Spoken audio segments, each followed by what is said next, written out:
ऐसी सिचुएशन में तुम क्या करोगे? मैं शायद कछुए को पलट दूंगा। ये उतनी परेशानी वाली बात कहाँ है। मेरे पास कछुए को बचाने के लिए कोई कारण नहीं होगा, लेकिन मेरे पास उसे छोड़ देने के लिए भी कोई कारण नहीं होगा। मैंने सोचा कि मैं भी मदद का हाथ बढ़ा सकता हूँ। हालांकि मुझे आश्चर्य हुआ कि असल में होरिकिता को क्या मिल रहा था।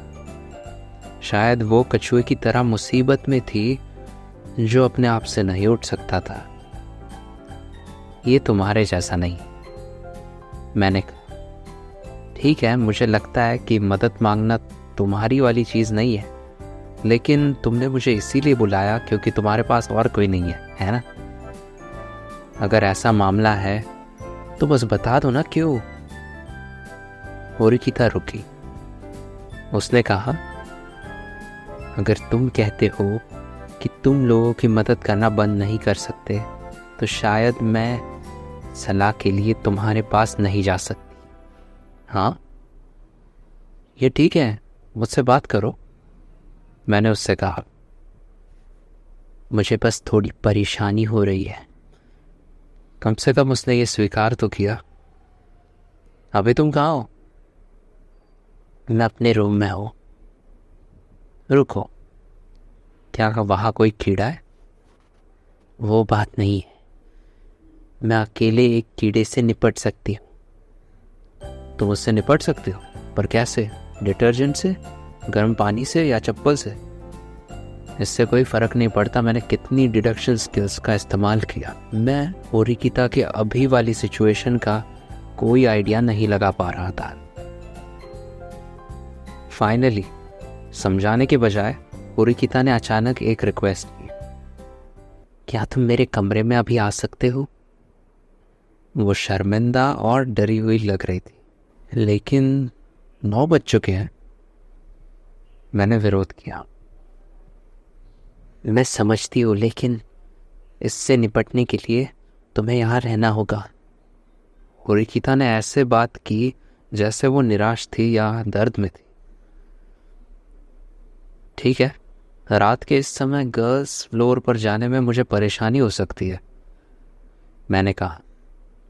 मुझे पता है, लेकिन जब तक तुम यहाँ नहीं होगे मैं ऐसा नहीं कर सकती, उसने जवाब दिया। इतना कहकर होरिकिता ने अचानक फ़ोन काट दिया। ये थोड़ा डरावना है, लेकिन मुझे लगता है कि मुझे जाना होगा, मैंने बोला। बस अपना फ़ोन और कमरे की चाबी लेकर मैं जल्द से बाहर निकल गया। उसे इंतज़ार नहीं कराना चाहूँगा। मैं किसी और लड़की से नहीं मिलना चाहता, इसलिए मैंने तब तक इंतज़ार किया जब तक कोई और लिफ्ट का उपयोग नहीं कर रहा था।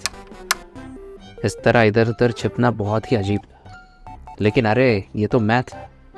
मैं बिना पहचाने 13th फ्लोर तक पहुंचने में कामयाब रहा।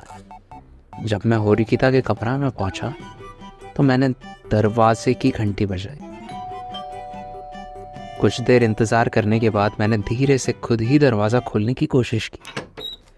ये बंद नहीं था।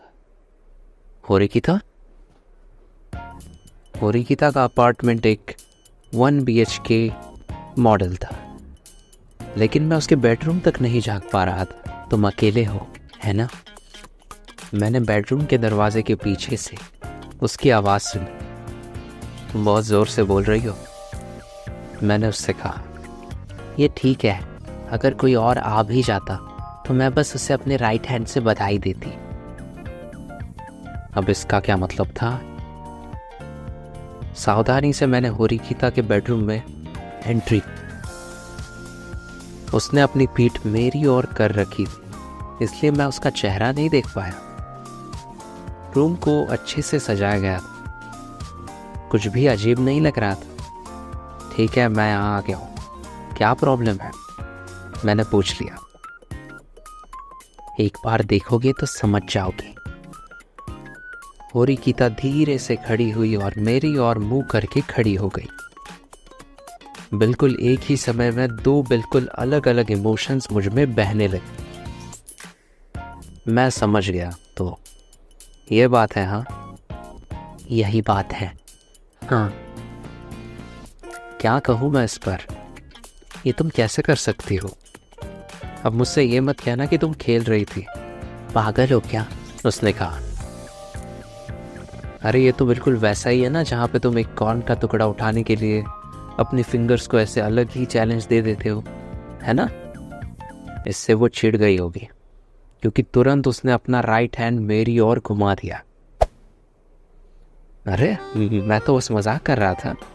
बेहुदा मजाक करने की कोई ज़रूरत नहीं है, तुम वैसे भी फेल हो चुके हो। ये बेहुदा मजाक इसलिए था क्योंकि तुम्हें इससे चिढ़ आ रही है ना? वो सब छोड़ो, ये पानी की बोतल मेरे हाथ में इसलिए फंस गई क्योंकि मैं हाथ धोने की कोशिश कर रही थी। अब क्या तुम मुझे इससे निकालने में मदद करोगे?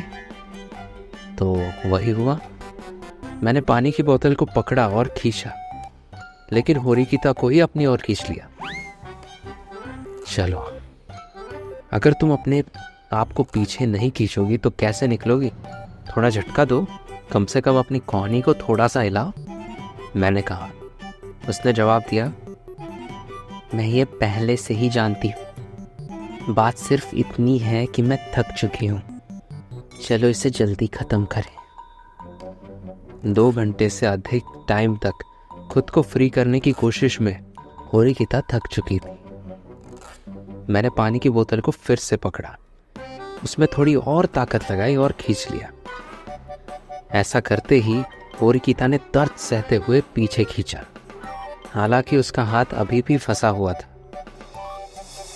इसका कोई फायदा नहीं है, ऐसी हालत में बोतल कभी नहीं निकलेगी, मैंने उससे कहा।